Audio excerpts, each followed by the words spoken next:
All right, the very first thing you're going to do is lay down your placemat. You can see this one has already been used a few times.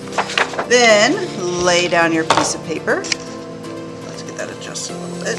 There we go.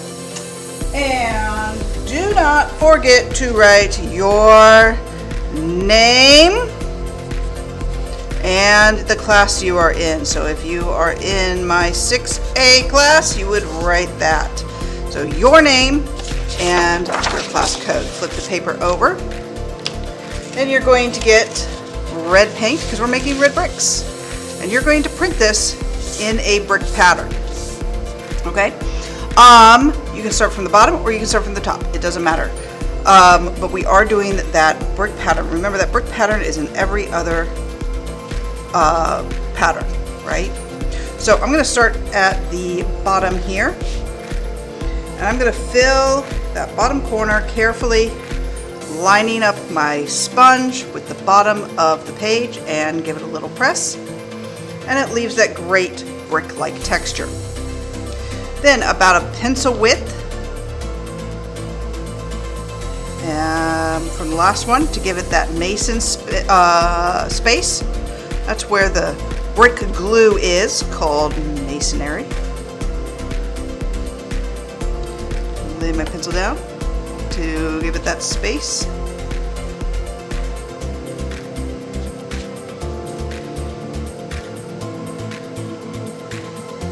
Now, I had some paint on my pencil, so maybe not lay my pencil down all the way. All right, now we can see here that it fell off the edge, and that's okay. Now remember, if we want a strong wall, the bricks have to support each other. You can't just build it straight up. Think about when you built walls with Legos and stuff. So I'm going to do a half brick to start. Again, about a pencil width away from my last brick. So I did a full brick for my first line, and I'm going to start with a half brick for my second one.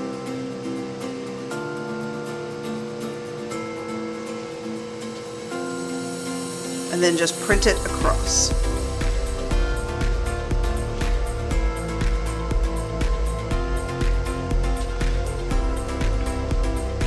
Now, remember, this is a pattern.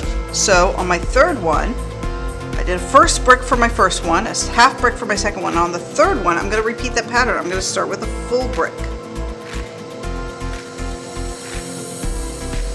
And lay that across.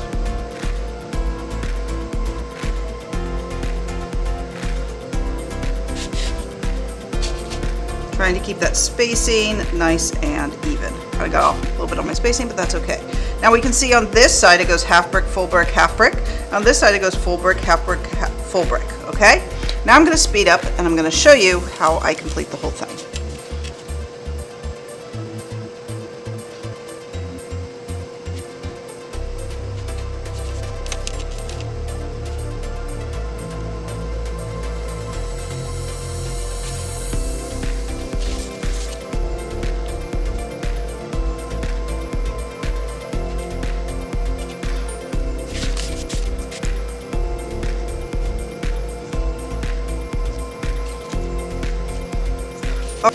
And there it is. Okay, so that's what it looks like when it's done.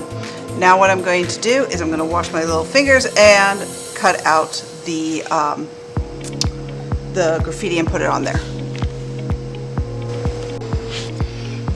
Alright, so I've got my graffiti and some glue and a pair of scissors. Now I do need to be careful because this paint is still wet, so I want to make sure that my good graffiti art does not get onto the painted project, but you're just going to cut out that white space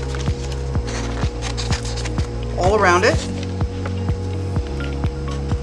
and I'm gonna just fast forward because you don't need to see me cut. I'm just gonna fast forward to where it's all cut out. All right, and here's my graffiti all cut out and ready to get glued on.